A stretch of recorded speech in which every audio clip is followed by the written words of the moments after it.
We'd like to welcome you back to part 4 of our current event and weekly Bible study for November 8th, 2015. Continuing on here, back to the main report.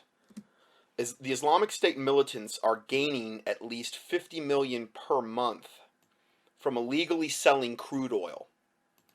Okay, and again, this is one of the main ways they're actually funding their operation. It would be beyond easy for us to stop this, to just totally quash this.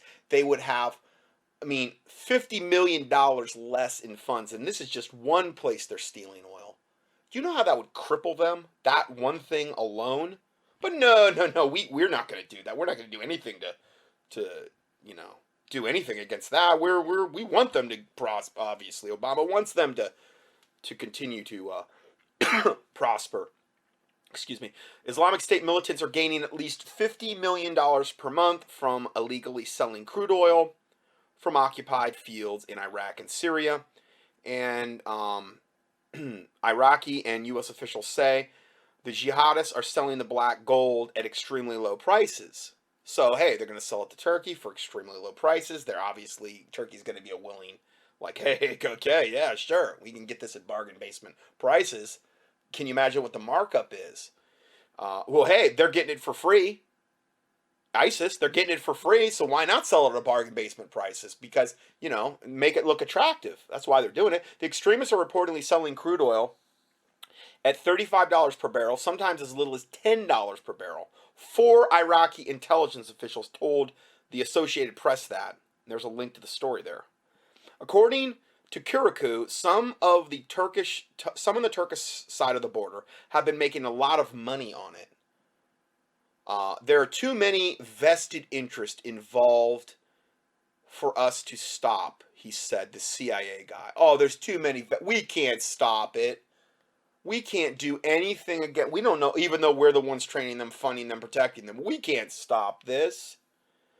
And when it says there are too many vested interests, that would be including the corrupt government, the United States government. That's the main one that's making sure that happens. The troop contingent that Obama has ordered amounts to 50 Special Forces personnel. That is hardly going to be a decisive blow to the Islamic State militants, even if we believe the official rationale for their deployment.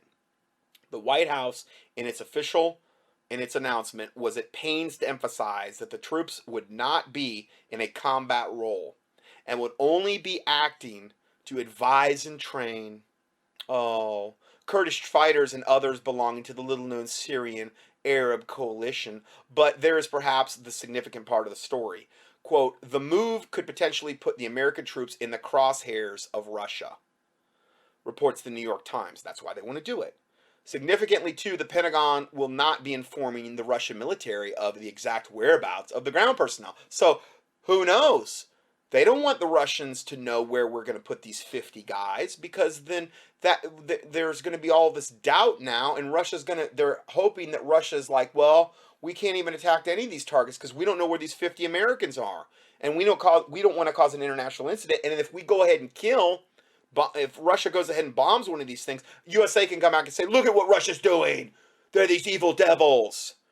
They want that to happen so that they can create this international incident and demonize Russia. Because they could care less about these 50 troops. Could care less.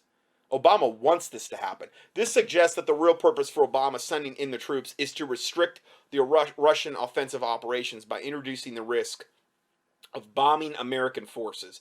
In effect, the U.S. Special Forces are being used as human shields to protect American regime change assets, aka ISIS, on the ground. These assets include an array of jihadist mercenary brigades, which the U.S. and its allies have invested billions of dollars in for the objective of the Assad regime change in Syria. The misnomer of moderate rebels belies abundant evidence that the mercenaries include al-Qaeda-linked terrorist groups, including ISIS, CIA supplies of anti-tank TOW missiles, as well as Toyota Jeeps, are just a glimpse of the foreign covert sponsorship. This is about as sick as it gets. Russia's devastating air campaign over the last month of over 1,600 targets destroyed, according to Moscow, has no doubt caused apoplexy in Washington, London, Paris, Ankara, Riyadh, and Doha. These are all places where they would have ISIS support, essentially. You know, an urgent stop to their losses had to be invoked. But the foreign sponsors can't say it openly. Otherwise, that gives the game away about their criminal involvement in the Syrian war. So in other words, America and its allies over there said, oh my word, we got to stop Russia bombing all these ISIS targets. These are the guys we've trained, we've armed, we've equipped. They're killing us. We're not going to be able to destabilize the area more. Protect the petrodollar, get Assad out of there, and have ISIS commit all their atrocities. Keep doing that if Russia keeps bombing them. So we've got to have an urgent stop to these losses of our good guy ISIS buddies. But see, they can't say that openly. Otherwise, that gives the game away about the criminal involvement in the Syrian war. This perspective most likely explains the hastily convened, quote, peace conference in Vienna, where they actually created Vienna sausages for the first time ever. That's why they call it Vienna. No, just kidding. Anyway, U.S. Secretary of State John Kerry's apparent concern to, quote, stop the bloodshed does not seem credibly as the primary motive. You'd think. Why the concern now after nearly 5 years of bloodshed? It's so transparent what is going on here, how wicked and evil the U.S. government, what they represent, and its allies, what they represent. It is so wicked and evil. It's not about a quest for peace, as the BBC reported. The move is more credibly about Washington and its allies maneuvering to give their regime change assets in Syria a reprieve from the Russian firepower. We know, ISIS, you need a break from all these Russian bombs destroying you and the Syrian ground forces. So we're going to do whatever we can do to give our little buddies that we're equipping and all this stuff a break. So we're going to have a peace conference. We're gonna fly you guys out of there. We're going to get into that in a second. We're going to put 50 United States military assets on the ground in Syria and not tell Russia where they are, so that Russia will be like very, very highly wondering about if they're bombing in a target with Americans in it. We're going to do all that to give you a reprieve because you're the good guys. You represent Satan, and we love you, ISIS. We love you, and we're going to protect you to the bitter end. That's what they're doing. It's exactly what they're doing. Woe unto them that call evil good and good evil. I mean, oh, man. Just beyond comprehension. Going back to this report.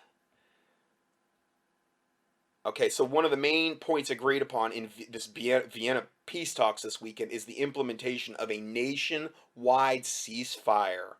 Oh, imagine that. Another indicator of what's really going on are the reports this week of the large-scale airlifting of jihadist mercenary groups out of Syria.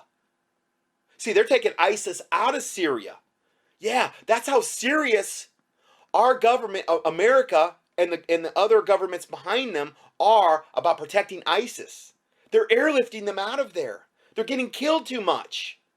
According to a senior Syrian army intelligence, up to 500 mercenaries were flown to Yemen on board a Turkish, Qatari, and Emirati airplanes.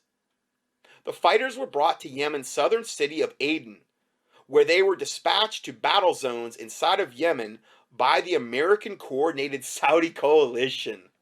Isn't this wonderful? The U.S.-Saudi coalition is waging war in Yemen to reinstall the regime of exiled President Abid Hadi, ousted by Houthi rebels earlier this year. So, in other words, they're taking them to a theater of battle where they're not going to get wiped out and annihilated from Russian planes and bombs, because they're losing too many of their ISIS assets that they've spent billions equipping, training, and over there. So they got to get them out of harm's way until they figure out something else to topple the Assad regime. Okay? It's very near and dear to Satan that this happens. Okay? Aden is under the military control of Saudi and Emirati forces.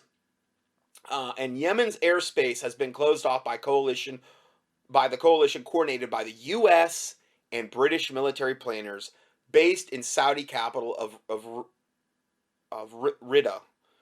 So it is yet inconceivable that plane loads of jihadists, ISIS jihadists, could be flown into southern Yemen without the knowledge of Washington.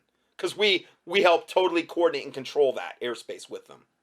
Because they're in league with the most radical elements, the most wicked radical elements of Islam. And in fact, help to create them. So, what we're seeing here is a concerted effort by Washington and its allies to protect their covert military losses in Syria. Sending in American special troops, 50 of them, a seemingly dramatic U-turn by Obama to actually put boots on the ground in Syria, is just one part of a wider effort to forestall Russian success in stabilizing Syria. Absolutely true. These U.S. forces are being sent in to act as human shields against Russian airstrikes to protect ISIS and other Muslim terrorist IS assets in the region. This is how much we care about our troops, the U.S. government. This putative ceasefire under a so-called peace process is another element of the U.S.-led salvage operation to protect ISIS, essentially, and their Muslim terroristic elements in that region. The real agenda is about giving Western, Turk, and Arab-sponsored jihadists a space to regroup, and if needs be, flown out of Syria, the Syrian theater of war, to resume their imperialistic function in Yemen and no doubt elsewhere when required. I mean, this is the sick state of affairs we find ourselves in, where I have to report on the atrocities of my own wicked, evil, satanic government.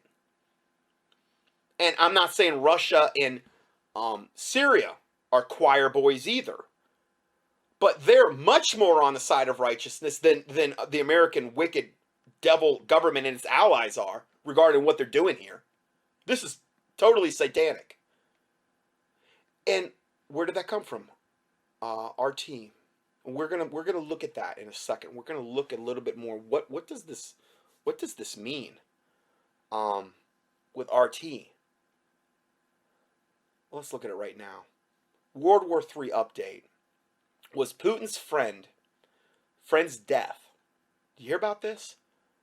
Was Putin's friend's death a proxy war assassination that will lead us closer to World War III and nuclear annihilation? This just came out. It was like yesterday. We have just witnessed the assassination of a high-level Russian citizen who was a friend of Vladimir Putin in Washington, D.C. The death of Russia Today's founder, Mikhail Lezin, who was found dead in a Washington, D.C. hotel, is cloaked in intrigue and is asked by many, who would want this man dead and why? The report I just read you came from RT, and that was their founder. The timing seems to be rather either impeccable or just extremely coincidental. Do you think that Obama and his handlers and their allies want Russia Today putting out reports like I just read, which is beyond bombshell? Beyond. Totally blows wide open what is going on there in Syria. Do you think they like that? So, do you think that they could have possibly been trying to send a message to RT and other Russian news agencies, and maybe to Putin? Don't mess with us. We're going to assassinate your main guy, the guy that founded RT, as an example? Seems highly probable to me. Why was a close friend of Putin in Washington, D.C.? It was a close friend of Putin. Why was he even there at this tension-filled time anyway?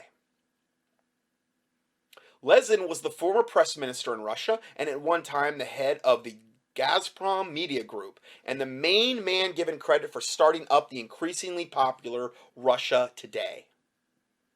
According to a well-known ANP background source, it is likely Lezin was bribarded to keep him from breaking important inside information through the huge reach of Russia today, and his death may have been part of a larger proxy war ongoing between the two countries. We're also told there likely to be some kind of retaliation. Oh, I can only imagine what Russia's going to do over this. The war is on to totally control all information released to the public, and he knew or was in possession of something that was they literally felt threatened by. Well, you know what? I bet you they kind of felt threatened by what I just read. You know, if he had something even more bombshell, which evidently he did, well, it's no wonder that he got killed. Our government has long held a weapon that, and there's a link here to this weapon. Okay, in fact, the videos in this report show you in congressional hearings where they talk about this weapon, that this weapon is real. Okay, congressional meetings where they're talking about it openly. Our government has long held a weapon that can be used to induce a heart attack, which is what Lezin was originally said to have died from. And many believe that the Breitbart founder, Andrew Breitbart, was killed the same way. He was getting ready to, and I talked about this in my teachings, he was getting ready to come out with something gigantically bombshell regarding, I believe, Obama. And guess what? The night before it was going to be released, he made this announcement, which I thought was really stupid. You don't make an announcement like that before. If you're going to do it, don't telegraph your punch to Satan. You know? Well, he did. And the night before it was going to be released, he all of a sudden drops dead on a street from a heart attack and dies. That's called being Breitbarted. They have. Now, I'm not saying God can't protect you from that, from something like that. But I don't, Breitbart, guy from head of Russia Today, they don't have those types of protections because they're not saved. I saw no indication of that. So, they're saying that he originally died from a heart attack, and many believe that Breitbart founder, Andrew Breitbart, was killed the same way. The possibility is also raised that Lezin may have been taken out by someone from the Russian side. Okay, I kind of doubt that. That's wild speculation there. Why would they even want to do that? Was Lezin's death somehow tied to the recent downing of the Russian plane? I don't know. We haven't even talked about that. Also, which they're saying was 99.9% a bomb now. The plane that blew up as the Russian plane going back to Russia as it flew out of Egypt, 99.9% probability it was a bomb on the plane. Was Lezin's death somehow tied to the recent downing of the Russian plane? Okay, I read it, sorry. We also take a look below at an interesting story out of California, where we learn that the mysterious military maneuvers will be going on over the Pacific for the next week. We're going to talk about that next, or upcoming. And are these mysterious maneuvers somehow tied to the death of Lezin and the unfolding of World War III? Because that's one of the main things going on right now. World War III. Just a matter of time. America's going to get its butt kicked, basically, is what all the stuff I'm seeing. All the generals are saying, we're going to get our butt kicked, basically. And that if we go against China and Russia, we're now, granted, listen, I don't know if that goes down. Remember, Jesus Christ said there's going to be wars and rumors of wars. Okay, Matthew 24, regarding the end times. Remember, a lot of this is theater. So how much of this is choreographed, I don't know. How much of this is actually, it really does appear as though Russia and Syria and China are literally opposed to us, and that is not theater. Whether it is or not, I can't say 100% for sure. I'm not the puppet master at the top pulling all the strings. Ultimately, Satan's, in control of these nations and these types of things. Ultimately, God's in control of all of that, though. So how this is all going to play out, I don't know. I'm not going to say, I know we're going to have World War III, because there's people up there right now saying, definitely, we're going to get annihilated. Russia's coming in, China's coming in, we're done. We're toast. Okay, well then let's just give up. Throw our hands up and whatever. No, I'm not going to do that. God, remember, regarding the Lord Jesus Christ, he always does preserve a remnant, and no matter how bleak things look, God always preserves a remnant, and that's what prayer's for, and fasting and things of this nature as well. So if we go further, we're saying that there's mysterious military maneuvers going on in the Pacific Ocean now for the next week. Unfolding World War III, we have to ask why the sudden ongoing thing over the Pacific Ocean is such importance. We're going to look at that next. We know that Chinese warplanes recently made their presence felt on the East Coast. Are they also landing stealthily on the West Coast as well? Are foreign soldiers secretly invading America in preparation of collapse? We know they've already got a ton of their people pre-positioned here. You know, you go to Gatlinburg, see it for yourself. I mean, see all the foreign, Ukrainian, Russian, Eastern Bloc workers there. I've witnessed with my own eyes. You know, Russians and Ukrainians and people like that being spotted in different. I mean, I've reported on this over and over again. The guys that goes door to door with like, you know, Eastern Bloc accents as booksellers, and I mean Chinese. I mean, there's so many reports I've reported on over the years. You can't just tie them all together. It becomes too voluminous. So, yeah, they're already here to a certain extent. We know that our foreign soldiers secretly invading America in preparation of the collapse, as asked by former Green Beret Jeremiah Johnson less than a month ago. Is everything we're now watching tied to the TPP? Censorship and enfolding of the global government in America, as they are removed from the global seat of power.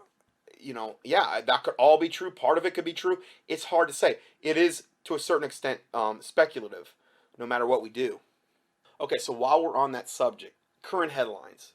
The last 2 days, this is the biggest thing on Drudge right now. Missile California freakout. Military ops off the coast of California. This is off LA. Caused fear, confusion. Some thought it was a nuclear bomb. Strange glowing cloud in the sky. Military operations in San Nicolas Island, or is it offshore nuclear submarines? They came out and they said it was a Trident missile that took off. They saw all these people have all these videos up online now. This really crazy light in the sky off the coast of California.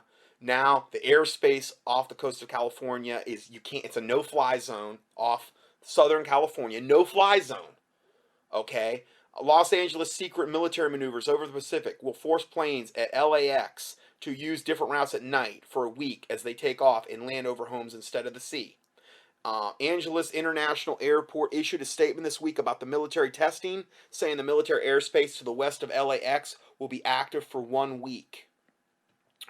Creating traffic route limitations and requiring LAX to temporarily deviate from over-ocean operations. The military test will continue until November 12th. There's all kind of theories about this. Is it a UFO? Is it a this? Is it that? You know, who knows? Is it related to this World War III? Are they doing military tests because of this, knowing that we're going to have World War III with Russia? There's been a lot of that speculation. I can't say for sure, though. So Taylor just informed me that all over, evidently, the internet and social media in these types of places, that people are saying, oh, it was definitely a UFO, and that, come on, it's a gigantic global government cover-up and all this other stuff. So, I mean, you know, who knows? I mean, I've reported on that a lot lately, about the whole UFO thing, and I'm telling you, I mean, who knows how this is actually going to end up turning out. But this whole thing about the Russian and World War III, I mean, I'm just seeing so much about it now. Now we're seeing all of this ramp up in the off the coast of Southern California. Now I'm going to go ahead and play this video, which relates to this.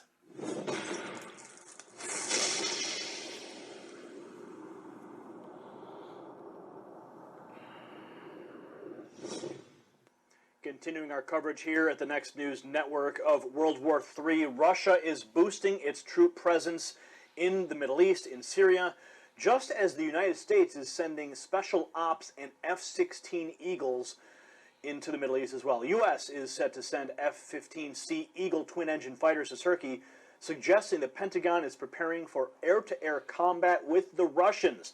This according to Zero Hedge. Meanwhile, Russia made a similar move by sending Sukhoi Su-30s to Latakia, and according to several sources, those planes had a run-in with Israeli jets over Lebanon just last month. Sputnik News reports U.S. military advisors are alleged to have started training so-called moderate rebels near the city of Salma in the Latakia province in what amounts to breaking a pledge not to put U.S. boots on the ground in Syria. Lebanon's satellite television channel Al Mayadeen reported, citing an unnamed military source. Meanwhile, Western media reports indicate that there are as many as 4,000 troops in Syria, double that now, and just slightly more, slightly more than the 50 that Obama is sending. And I should probably note that those 50 that Obama is sending into the Middle East, he's basically sending them to die. It's a very sick situation that Obama has decided to send our boys over there, just as Iraq has refused to have any help. That trying to save face, this is too little too late, and Obama's sending our people over there to be targets for the Russians, targets for the Syrians, for the pro-Assad forces there. Zero Hedge concludes, the takeaway here is that reports now suggest, according to Zero Hedge, that U.S. troops are operating near Latakia, and that means they'll be in contact with Iranian ground troops, Russian fighter jets, and quite possibly with some of the 4,000 troops stationed in the country. Zero Hedge continues, perhaps now we know why the Pentagon sent the F-15C Eagles. Maybe the U.S. Special Ops will indeed be engaging the Russians and Iranians on the ground and will need the Air Force to shoot down Moscow's warplanes in the event they try to hit U.S. positions. Do you see what's happening here? So now we've got F-15 Eagles stationed over there in Turkey. You have Moscow's warplanes flying overhead, bombing the anti-Assad rebels. Those same rebels that we have our men, our boys, our Americans over there trying to train. So can you imagine this scenario play out? You've got our 50 soldiers spread out, training these different groups and coordinating with them, teaching them, telling them what to do and how to do it or whatever. And then suddenly they say, okay, we're taking fire. We're taking fire from an airstrike from Moscow. That American soldier then calls in his F-15 Strike Eagles. They come in from Turkey, and now a dogfight ensues in the skies above Syria. Somebody gets shot down. Moscow shoots down one of our F-15s. One of our F-15s shoots down one of Moscow's planes. And then what? And then it continues to escalate from there. So rather than allowing Moscow to go ahead and just, hey, take care of ISIS, take care of business over there, we decide, or I should say Obama and the Defense Department have decided to put our men in harm's way with F-15 Strike Eagles in the background waiting to strike. This is a dangerous, dangerous scenario that's about to play out in the Middle East, in Syria, and you're watching it here. We're going to keep tabs on it, but give us your thoughts on this matter in the comments section. I don't know what else to say. It's insanity at its finest, and it's playing out on the world stage. Hit that share button. Let your friends know what's happening in the world.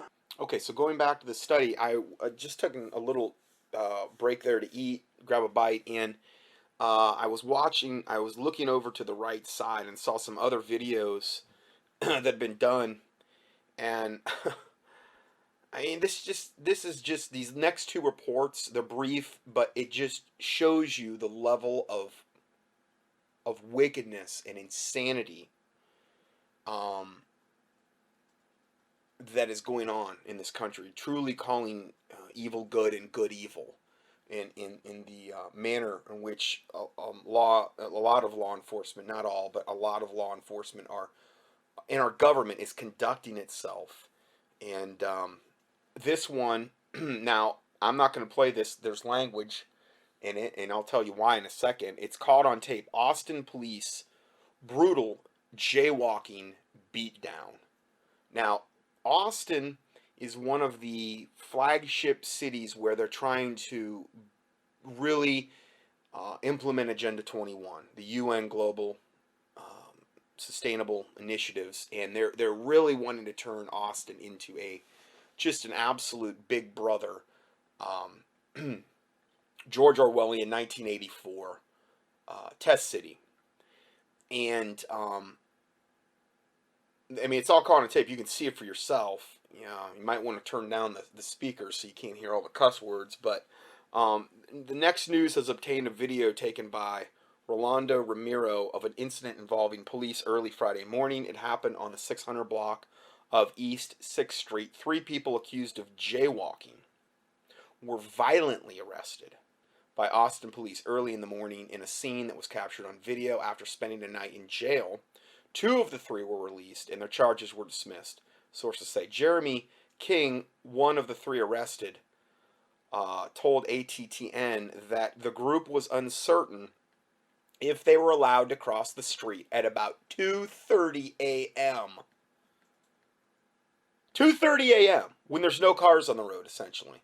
This was it looked like to be somewhere downtown somewhere. I don't know if it was near college or what. There was no cars to speak of that I saw at all on the road. And they were uncertain, this group of 3, that if they were allowed to cross the street at about 2:30 a.m. And they called out to the Austin police officers who were standing by. I mean, these guys were on them like instantly, it seemed like. They called out to them, are we allowed to cross the street without whatever? When the officers didn't respond, they proceeded to cross, and that was their big mistake. Because guaranteed, they probably didn't respond on purpose. They're like, yeah, we're bored. We wanna, you know, beat the daylights out of somebody and impose our will and show them what men and women we are. You know, we want to get the real criminals, these jaywalkers, you know. So, when the officers didn't respond, they proceeded to cross. Then, at that point, and this is where the video goes on, several officers then approached and aggressively arrested 3 of the 5 people who had crossed the street. And I mean, this was aggressive. I mean, this is like something you'd see if somebody had just committed an armed robbery somewhere and they got caught. The guy's like, they're taking him, wrenching his arm back, kneeing him, punching him. And it was 1 black guy, 1 white guy, and 1 white girl. Just so you know the demographics represented here. And it was mostly all white cops, from what I could see. It's just so you know, we all have that. I have that out in the open. And yeah, they were kneeing, the white kid, they were kneeing him, punching him. And he was like, why are you arresting me? Why are you arresting me? And they were just wrenching his arm back and I mean, just, you know, totally absolute big brother, thug, satanic behavior. You know, I'm going to impose my will on you. How dare you slave resist me in any way, shape, or form? You're going to jail. You jaywalked, you little slime bag. Now you're going to pay. You're nothing. You're a hardened criminal, basically. Just like the guy had just been caught, you know, smuggling in 50 keys of heroin. It's what you kind of expect, the same kind of treatment here. They jaywalked, and they saw the cops, and they asked them if it was okay to cross the road before that. I mean, you're not going to jaywalk in front of a cop, you know. These weren't like gangbanger people. You could tell that, you know. Several of the officers then approach, aggressively arrested 3 of the 5. Officers can be seen kneeing and punching the alleged jaywalkers. King says that Matthew Wallace and Louds were also charged with walking against the light. There's no even traffic on the road. There was no traffic on the road in this video. It wasn't like it was like they're crossing some interstate. I mean, this is the kind of thing that's just, they want this to become the norm. They want their big brother thugs that are soulless, that are just pure evil, that have no conscience. They want these types of people in the police force so that they can just impose their will on people that are not even criminals. And they'll let the criminals go free. They'll let the illegal aliens go kill, steal, pillage, and rape. And the rapes among illegal aliens on children is so far off the scale, the statistics, it's all swept under the rug. I've went over this many times. All of the atrocities that a lot of the gangs commit, and all of the for instance, black on white crime, 39-to-1 ratio that doesn't even get reported, that they get a slap on the wrist, if anything. All of the unbelievable injustices in this country. I just named a few. Those will be fine. But people like this, no. I mean, I think they should have gut shot him, you know, and let him bleed out slow on the ground. I mean, I think that would have been a more fitting punishment. I mean, the way they took him down, you would think that that was the next step.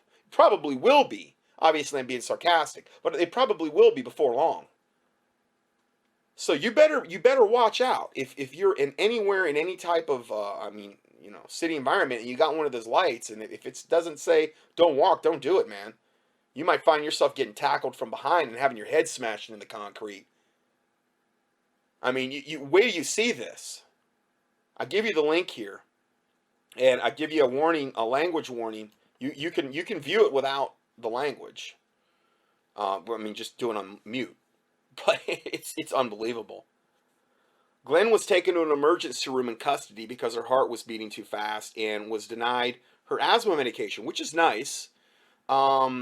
She was released Friday and her charges were dismissed. Oh, I'm surprised. They probably didn't want, you know, too much legal. I mean, what they did was obvious. I mean, I hope they sue them for everything they're worth, because if you don't push back against evil, evil prevails and prospers. And I'm not one for suing people or bringing them to law, but however they can fight this wickedness, I would be for that. As long as it's, you know, obviously lawful, because this was totally unrighteous, totally evil. So she was released Friday and her charges were dismissed. Wallace, who was reportedly charged with resisting arrest, still remains in jail, though, over jaywalking after they asked the cops if they could go at 2:30 a.m. where there were no cars. But hey, the cops gotta get their kicks, you know.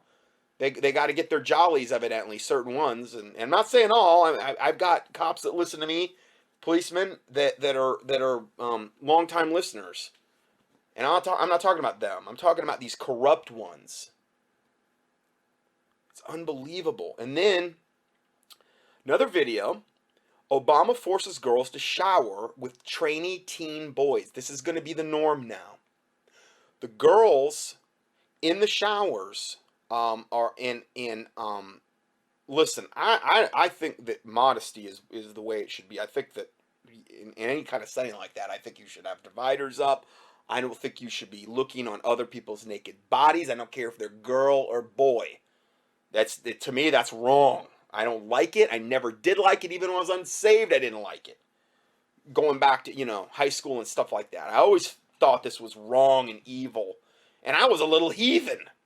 You know, I wasn't saved, and I knew then it was so totally wrong. So, I don't like that scenario anyway, but now we're going to take it to the next level. So, he gets into some things here that I don't think that children probably should hear, but I'm going to let him do his little report here and to talk about this. So, Next News Network. Yes, you read that correctly. President Barack Obama's Department of Education has threatened to cut funding to an Illinois school district if it doesn't allow a male, quote, transgender student to use the girls' locker room and showers, according to the Chicago Tribune. Palatine Township High School District 211 has been given 1 month to comply with the order from the Department of Education's Office for Civil Rights, or risk losing all federal funding. The Daily Caller is reporting. All federal funding we're going to strip from you. So that's the problem. When you rely on Satan for your existence, like the 501c3 churches do, because they really do. Corporate 501c3 churches yoked up with the government, created through the IRS. Or if you're a public school system, obviously that's even more. Obviously they get all their funding. I'm not saying that all the 501c3 churches are totally dependent, but they're dependent on for their 501c3 status. And yes, some get subsidies as well from the government. They're good little Nazis. Well, when you're created by something wicked, that same something wicked has rule over you. It controls you. It can threaten you. It can blackmail you, which is what's being done here. It's so important that this transgendered boy, that is a total boy but identifies himself as a girl, this abomination Okay? It's so important to them that he gets his way, and everyone else is forced to comply with this demon-possessed vessel of Satan bound for hell.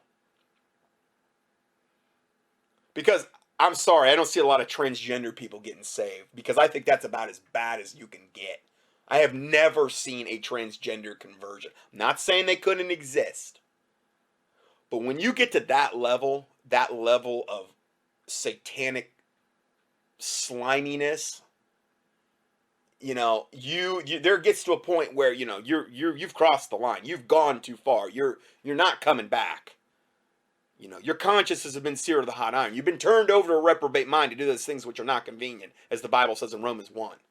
There's no going back.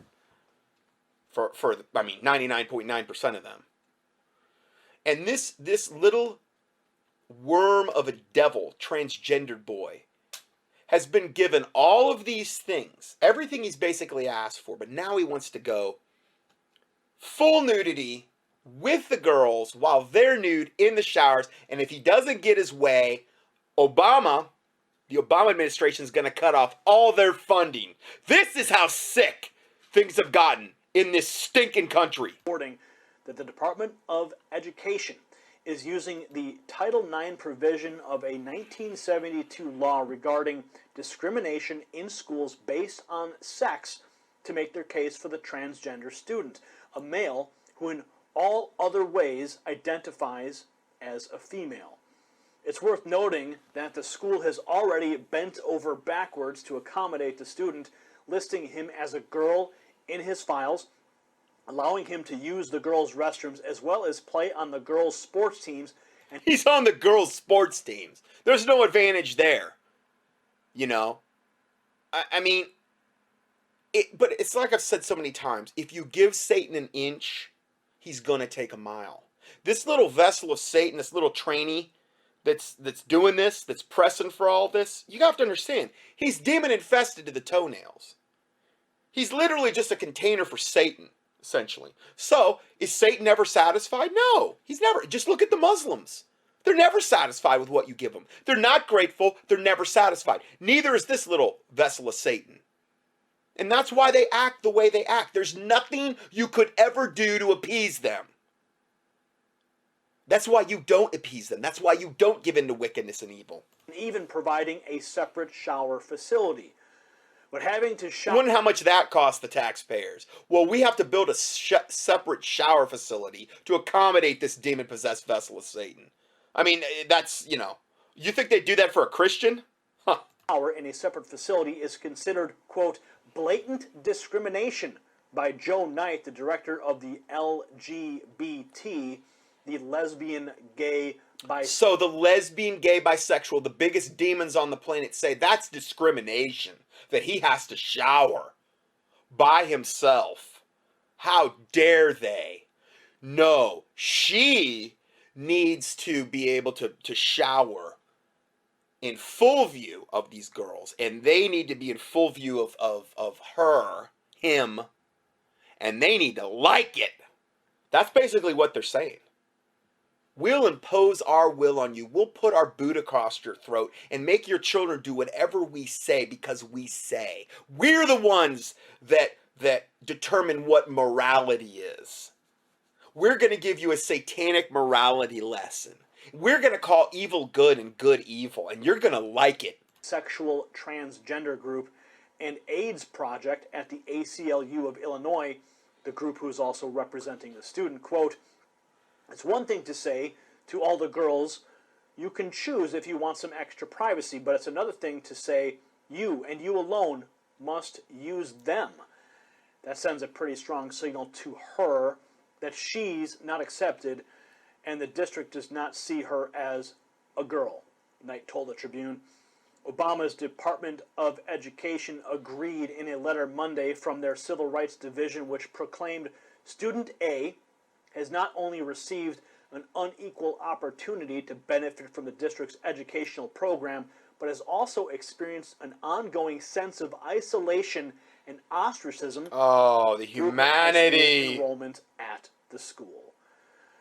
So if your kids were going to that school, how would you respond to this? If you had a daughter that was going to that school and a transgender boy, a boy who has a penis, would be showering in the same shower with your daughter in the locker room.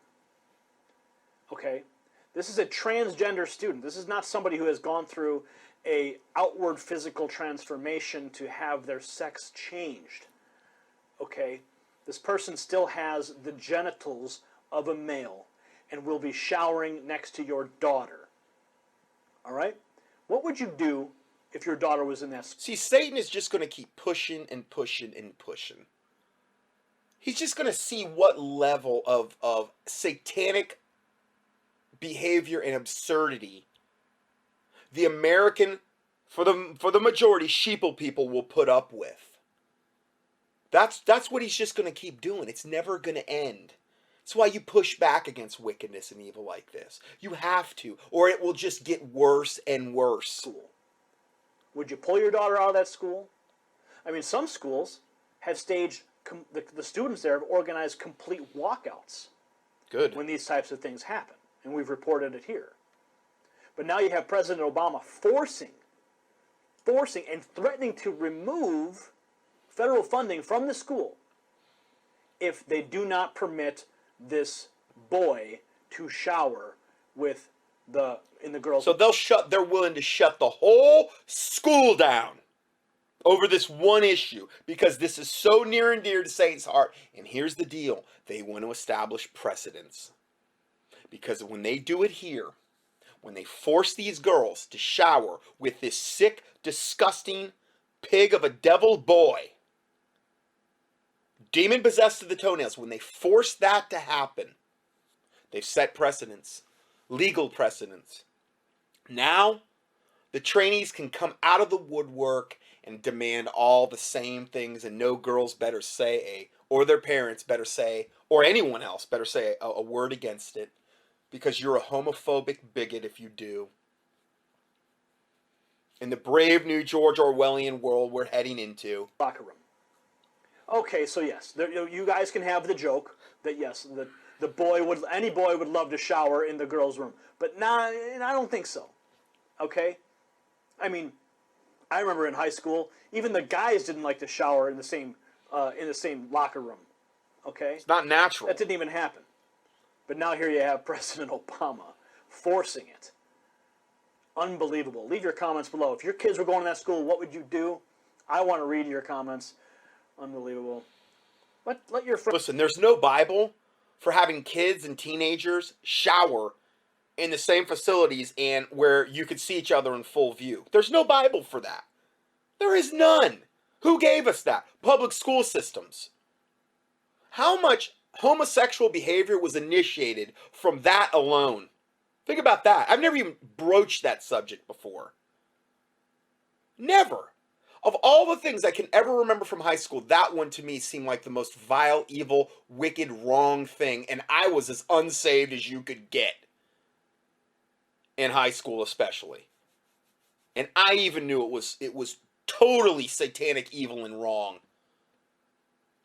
As unsaved and as heathen as I was. So you just couldn't convince me otherwise on that. And again, where does that happen at? That happens in the public school systems. They get everybody indoctrinated into doing that. Like it's some natural thing to do. It's not. We're supposed to be modest. We're supposed to actually be covered, man and woman. We're not supposed to wear, ultra skin tight fitting clothes and cause others to lust, the women causing the men to lust, or mostly that's the way it would typically work out. Guys, going around without their shirts on and stuff. And I don't, I'm sorry. The Bible talks a lot about modesty. Covering your body, not causing other people to lust after your body. I mean, you're going to have to be the one that stands before God and gives an account of all that if you've done that. I'm not coming down on my listeners. I'm saying people in general. So God has standards. And I mean, this is like what you're naked in front of other people. And now you have this. transgendered boys demanding to shower with the girls. Can you imagine the mentality of? I'd like them to see a interview of this trainee boy. They probably have him out there. I don't know. I mean, what a vessel of Satan to impose his will on these girls and on every. All that matters is the most degenerate, evil person in that whole school, most likely. Okay, the most perverted, wicked, degenerate person in that school. Here's another way of phrasing it. Here's where we've gotten to in society. That the most wicked, evil, degenerate devil in this whole school, and there's probably at least one in every major public school system, all that matters is his rights, his ability to impose his wicked, evil, sexual agenda on everyone around him. And nobody else has any other rights. Nobody. Nobody has any other rights to say anything against it. If you do, you're homophobic. All that matters is the most wicked, evil devil in that school and appeasing that very same wicked, evil devil. That's all that matters. That's where we've come to in this country. Friends know what's happening over there at the Palatine School. Disgusting display of force from the federal government, directly from Obama's Department of Education. Hit that share button. Subscribe to our channel for more. For the Next News Network, I'm Gary Franchi. Okay, so that's all I have time for in this part. We will end this part and go to part 5.